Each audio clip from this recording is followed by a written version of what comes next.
Have you ever wondered why is it that some people can learn skills so much faster than us regular folks? What is it that makes people be able to learn much faster than you or me? Today on Brain Hacks, we're going to talk about this, the difference between experts and ordinary people. The first thing that comes to mind when you think of experts and the difference between normal people is time. Experts spend more time thinking about doing or just engaging in the action of the skill that they're trying to improve. And I mean, this makes sense. The more time you invest, the better you're going to get.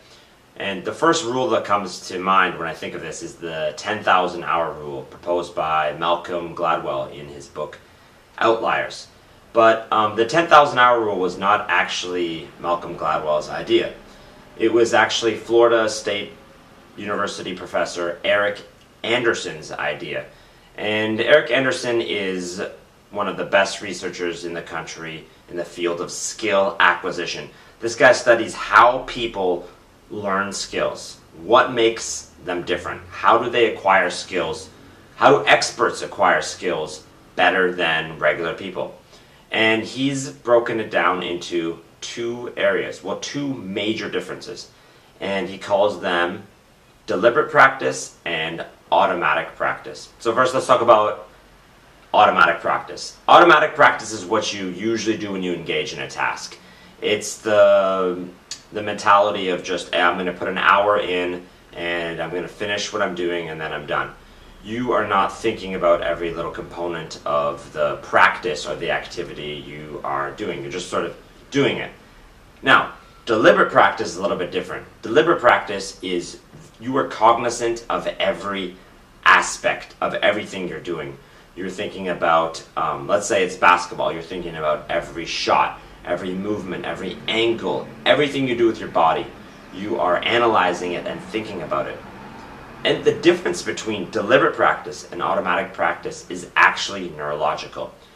So Anderson has proposed that the idea that information is encoded much differently in your brain if you engage in deliberate practice as opposed to automatic practice. Now let me explain.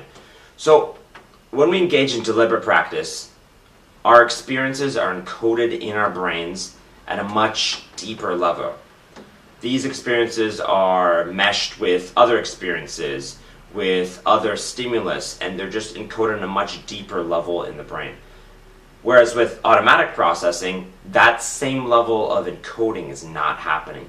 You are not making new neural connections. You're not learning new things. So that's the biggest difference, automatic practice and deliberate practice. Now, Erickson has also broken the difference between experts and regular people down into four different criteria, four different categories, I could say. So we're going to talk about these today. The first one, specific goals, okay? Specific goals are what make experts improve much faster. Now, specific goals are much different from general goals. Let me give you an example. A general goal would be something like, I want to lose 10 pounds. This is a vague goal.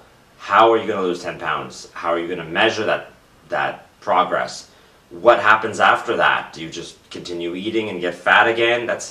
It's a general goal, and maybe you might hit that mark, but you probably won't.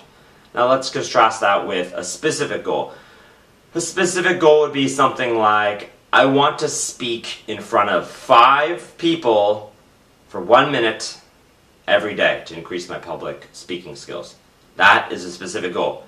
It's actionable, it's measurable, and it's something that you can incrementally increase until you get to that next level. Specific goals over general goals. Second, the second area where experts differ is with motivation. Now, experts are highly motivated, we know that, but the way they approach motivation is actually different, okay? So a normal person just thinks about, I will engage in action A and get reward B. They focus on the reward. I will lose 10 pounds and I will treat myself to a large dessert or something else like that. They think about the reward.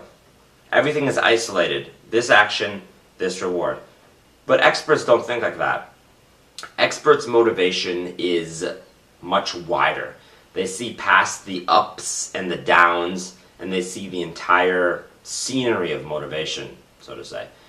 They are not discouraged by little things, and their ego isn't overly inflated by victories.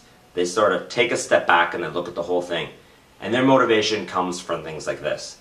I want to be the best at what I do. I want to make a difference. I want to be remembered. These are huge, massively powerful ways to motivate yourself. Much more than a specific sort of one event, like one isolated form of motivation. So that's the second one, motivation. Number 3, feedback loops, feedback cycles. And I mean, this is pretty obvious, but experts use coaches and other athletes, right, to give them feedback, give them objective feedback on how they are doing. And they need this because it's hard to objectively decide how you are doing when you're engaging in a given task. So they need that feedback. Now, what is interesting is with tennis players and with chess masters, Ericsson found that tennis players and chess masters, they don't actually always have coaches. So what they do is they watch other experts' games. And you can do this with any level of skill acquisition. When you get to a high enough level, you can watch other experts and then learn from their mistakes. So they provide the objective feedback that you need to improve your own game or your own skill. So you're using others to improve yourself.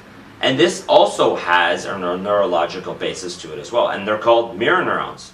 Now, mirror neurons are a set of neurons that are in our brains that basically light up when we see an action.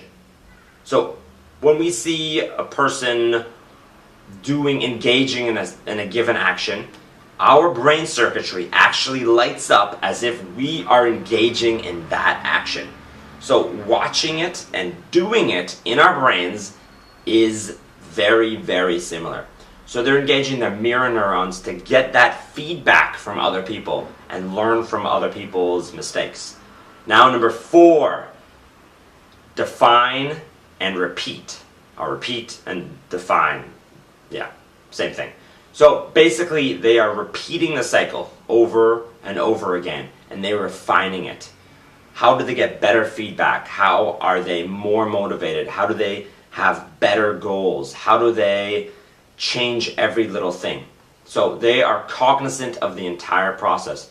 They are staying aware as they engage in the activity and thinking about how to improve the sport or the skill that they are doing.